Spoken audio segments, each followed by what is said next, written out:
Hey guys, so today I am super excited because we're going to be taking a look at how to sound like the great one and only Erroll Garner. So for those of you guys who have been following me for a super long time, you may actually remember that I did a video about this many years ago. I think something like 7 or 8 years ago. So I felt like it's about time to do a new version of that video. So today I'm gonna show you guys everything I went over back then and so much more. We're gonna talk about how to achieve that bouncing left hand, as well as how to do right hand soloing with octave chords and playing melodies, and also right hand arpeggios and more. So stay tuned guys, let's dive right into how to sound like Erroll Garner. So the first thing I wanna talk about guys is Erroll Garner's iconic left hand. And so he does what I like to refer to as a left hand chord bounce. What he's doing is on all 4 beats, if we're talking about 4/4 swing, right? He's always playing a chord on all 4 beats, okay?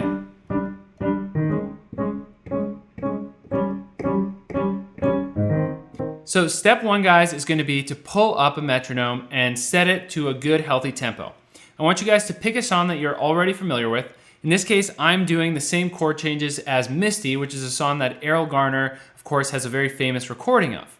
So step 1 is very simple. We're literally just gonna bounce our chords on all 4, keeping the voicings very simple. They can even be root position like so.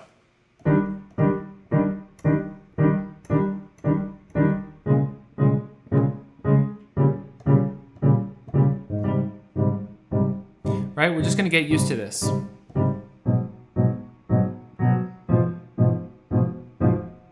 So you might have noticed me doing what really makes the bounce while a bounce, which is this little flick he does, right? Instead of playing the full voicing always with all the notes together, which would maybe get a little boring and not swing as hard, Garner actually does a little flick like this. So let's say our voicing here in E flat is 1, 3, 7.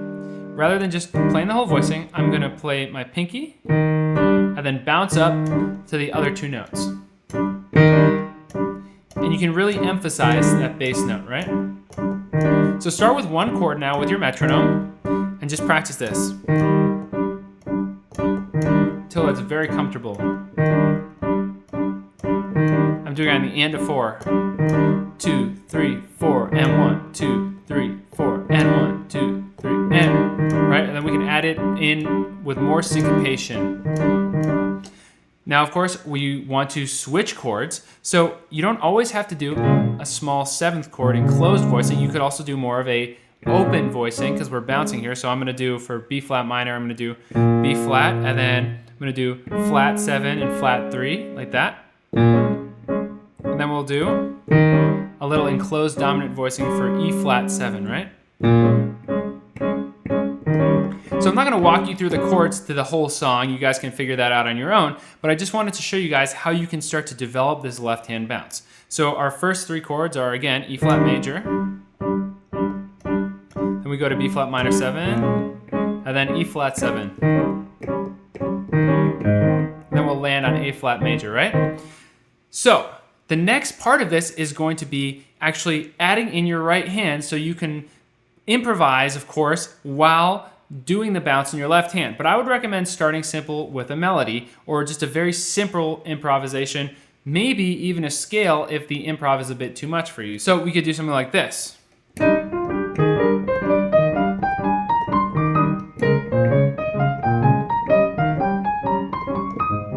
Right, so I'm keeping it really simple, just practicing my scales, which obviously doesn't swing very hard. For me, it's almost harder to play those scales than it is to improvise because it's not swinging very hard and it's hard to make a scale like that swing. But if you're just beginning to do this, playing something you're familiar with, like a scale in your right hand, might be a good way to start to develop that hand independence so you can do your left hand bounce while also doing something in your right hand.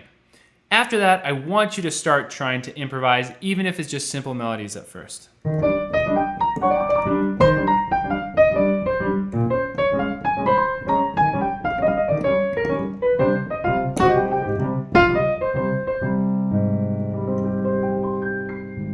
Awesome guys, so that more or less is a quick summation of that left hand iconic Erroll Garner bounce. And mastering that is already gonna take you very far in sounding like Erroll Garner. Now, something you've probably already heard me doing today is going to be step 2 for mastering how to sound like Erroll. That's going to be the right hand octave chord. Now, this is something I've talked about as well when I was talking about how to sound like Art Tatum, because he does this as well. In fact, many pianists from older eras, particularly Stride, do this technique. So just to quickly go over it again, what it is we actually take an octave in our right hand, right? And this octave is going to be our melody.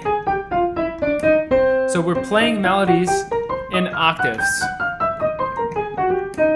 And one quick trick that I'm going to show you guys is, instead of always using thumb and pinky, which sounds a little pokey, it's a little hard to move quickly, when you're on black keys, you can do thumb and fourth finger if you can reach that. And then that allows for a very smooth transition from this fourth finger here to the pinky. As I said smooth, I made a mistake, which is funny. But the point being, this is a quick and easy transition rather than a poke, pinky, pinky. We got 4 to 5. So practice that a little bit. So next what we do is we actually add in the inner voices of this octave chord. So instead of just G, let's say we're on our E flat major, and we've got a G in our right hand as our octave, well, we could add B flat and E flat. That's a very simple E flat major voicing right there. Now, we don't always have to switch these inner voices, right? We could actually keep them the same and just switch the octave on the outside. But if we do a bigger jump, we're gonna have to switch. So really, all I'm doing here is inverting here. And then I can do. Quick little tip, you can flick from black notes to white notes to get a sound that Erroll often does. So one quick way to practice this is to take a simple melody. So let's do.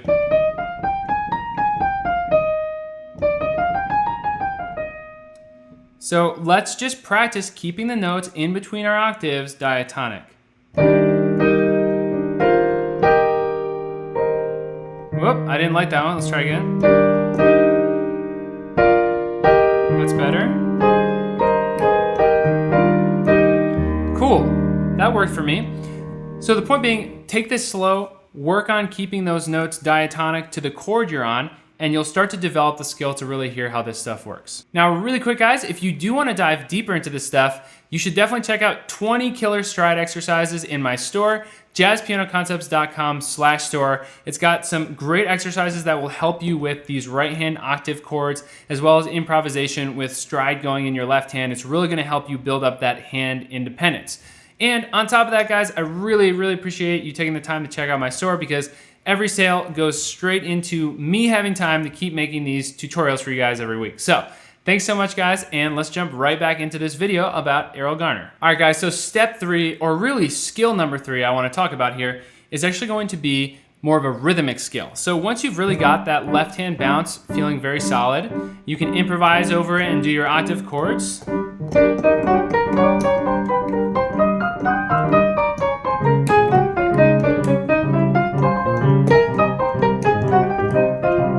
So again, once you've got that, next I want to talk about being able to actually hang the right hand back in the rhythm. So Erroll often purposefully drags the rhythm of his right hand lines, and that really has a way of swinging super hard against that super rock steady left hand.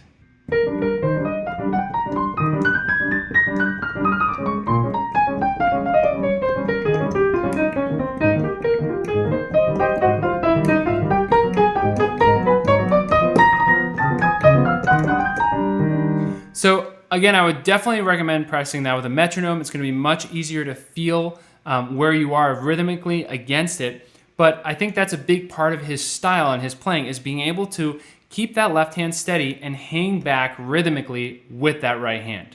All right, guys, so skill number 4 is actually kind of going into, especially when Erroll Garner plays a ballad. So this is a skill that I want you guys to be able to develop, and it is actually going to be arpeggiation, especially in your left hand. So Erroll Garner, especially when playing a ballad or slow song, will do things that sound like this.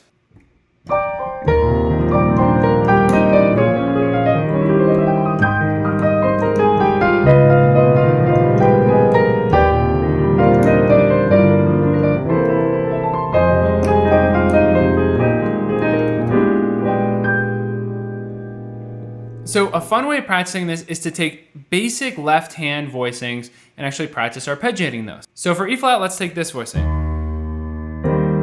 Literally just 1, 3, 5, 6. So we can do.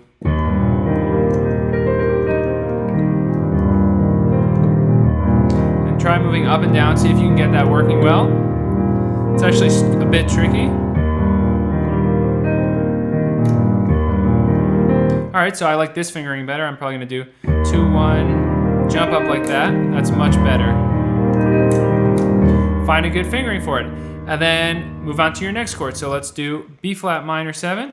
So for a B flat minor 7, let's just do a normal minor 7 voicing. I'm actually probably just gonna take 3 here and go like this.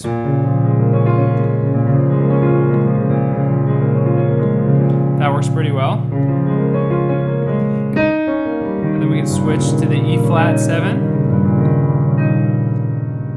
So then when we put that together with stuff going on in our right hand, we can do.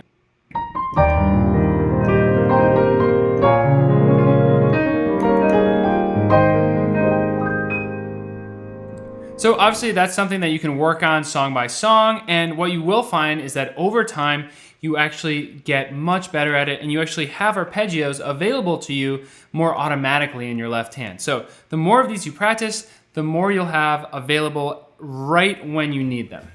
All right guys, well I hope you've enjoyed this lesson on how to sound like Erroll Garner. Maybe it should be named How to Sound Like Erroll Garner in 15 Minutes, because of course there's so much more that we could talk about, and you could study his playing for a really long time. But I broke this down into the essential tips that I think are gonna be really helpful for you for understanding his style and being able to emulate what he's doing. Again, guys, if you wanna dive deeper into this stuff, be sure to check out 20 Killer Stride Piano Exercises.